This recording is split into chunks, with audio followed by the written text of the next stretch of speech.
Olá, meu nome é Zizu, bem-vindo ao novo vídeo do canal da Sky. Nesse vídeo eu vou falar um pouco sobre o novo ajudante, a borboleta azul. Eu vou falar se compensa trocar o Mirialis por ela e quais são os pontos positivos e os pontos negativos dela. Antes de iniciar o vídeo, vou passar um recado do nosso patrocinador. Um recado importante antes de continuarmos o vídeo. Esse vídeo é patrocinado pela Apetoide. Baixando o TNS pela Apetoide e usando o cupom SKY que está aqui na tela, você ganha bônus nas suas próximas compras. Os bônus você consegue verificar aqui na tela e na descrição aqui do vídeo. Agora, bora voltar para o vídeo. Voltando para o vídeo, a borboleta azul, o novo ajudante, em relação a atributos base, é a mesma coisa. Então ela vai dar 50% de ataque, 5% de defesa, 5% de vida. Não tem nenhum tipo de alteração. Agora, em relação às skills, a skill dela é... Na rodadas 2, 4, 6 e 8, ela tem 70% de chance de causar 140% de dano em todos os esquadrões inimigos. Em relação à skill com a quarta estrela, ela vai aumentar o dano exclusivo em 50%, comparado ao Mirialis é um aumento de 20%, e aumenta a chance de ativação de 70 para 80. E na sétima estrela, ela vai desbloquear que a cada vez que causa um dano, aumenta o ataque em 10% e a defesa em 20%, e esse efeito pode ser acumulativo. Eu separei uma imagem para mostrar o comparativo de dano entre a Mirialis e a borboleta azul, para mostrar para vocês se compensa ou não comprar ela ou não. Então, aqui está a imagem. Eu fiz o comparativo de dano de cada ajudante, a quantidade de alvos e as rodadas que eles causam esse dano, imaginando a situação que eles possam dar o dano máximo. Então, essa é uma simulação de dano máximo. Como as duas habilidades elas têm taxa de ativação, elas podem dar mais ou menos dano. Então isso vai depender de sorte. Mas eu quis simular o dano máximo para tentar entender a capacidade máxima de cada ajudante. Então, para fazer as marcações, esse aqui de cima é a borboleta azul. E esse aqui é com 4 estrelas, quando ele ganhou adicionalmente 50% de dano exclusivo. E no caso desse é o Mirialis, tá? Então, na simulação, a borboleta azul ela consegue causar dano em 3 alvos ao mesmo tempo, nos 3 esquadrões. Então eu coloquei os 3 esquadrões aqui, multipliquei pelas 4 rodadas que ela pode ativar, que seriam na rodada 2, 4, 6 e 8. E o total de dano é esse, 1180. No caso do Mirialis, ele pode causar dano a só 2 esquadrões. Porém, ele pode ativar em todas as rodadas, ele não tem restrição de rodadas, então ele pode atingir em 8 rodadas. Lembrando, como eu disse anteriormente, é uma simulação de dano máximo. Então, tipo assim, ele pode ativar menos ou mais. A mesma coisa acontece para a borboleta azul.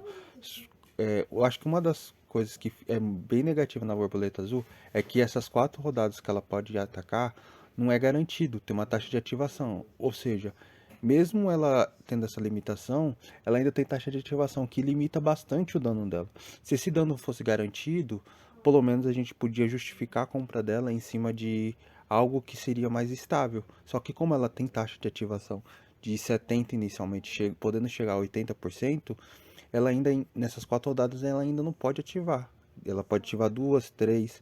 Então, esse é o principal ponto negativo da borboleta azul, essa falta de capacidade de dano, porque eles limitaram a quantidade de vezes que você pode atacar. Lógico, aumentou a quantidade de alvos, mas ainda assim, essa limitação ainda vem com uma taxa de ativação, que limita bastante o dano que ela pode causar. E por isso que o Mirialis no total ela causa mais dano. Aqui embaixo eu fiz a simulação com 4 estrelas para mostrar para vocês que mesmo com o acréscimo de 20% de dano exclusivo que a borboleta azul ganha, de 30 para 50, diferente do Mirialis, ainda assim não é suficiente para bater o dano total do Mirialis. Então, a borboleta azul pode atingir 4 alvos durante 4 rodadas, o dano máximo é esse. No caso do Mirialis, ele pode atingir 2 alvos, pode atingir durante todas as rodadas, e o dano máximo que ele pode atingir é esse. Então, se você for pensar em quantidade de dano máximo, o Mirialis vai ser melhor que a Borboleta Azul. Então, não vale a pena a troca. Voltando aqui pro jogo, apesar do Borboleta Azul ter um acumulativo de ataque e defesa que é bem interessante até para um ajudante, eu ainda acho que a última skill do Mirialis é ainda mais forte, porque você causar silêncio numa formiga na primeira rodada ajuda muito no PVP. E é uma taxa até que considerável, 50%. Fora os 5% de chance de habilidade, no caso, que passaria para 85%, sendo maior do que a da borboleta azul. Então, dando a resposta do início do vídeo, eu particularmente eu não acho que vale a pena para PVP e para PvE, já que o dano máximo do Mirialis pode ser maior, não compensa fazer a troca da borboleta azul.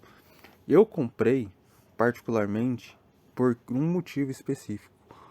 No caso dos desafios do inseto novo, dos ajudantes, ele tava com um slot faltando. Então a borboleta azul vai entrar nesse slot e vai me ajudar a aumentar meu dano geral, vai aumentar o minha pontuação, meu progresso na caverna.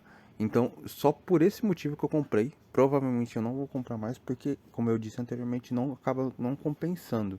E esse progresso é importante porque se você olhar na loja dos fungos aqui, ele vai desbloqueando recompensas conforme nível. E aí eu tô querendo pegar os núcleos grandes, que desbloqueia com uns 620 pontos. E é isso o vídeo. Eu espero que eu tenha explicado as diferenças e pontos positivos e negativos. Espero que ajude a vocês a tomar a decisão correta em relação a comprar o ajudante. Se você gostou desse vídeo, deixe seu comentário aqui embaixo. Deixe a sua curtida. É muito importante seu apoio. Verifique se você está inscrito. Então, até um próximo vídeo. Tchau, tchau.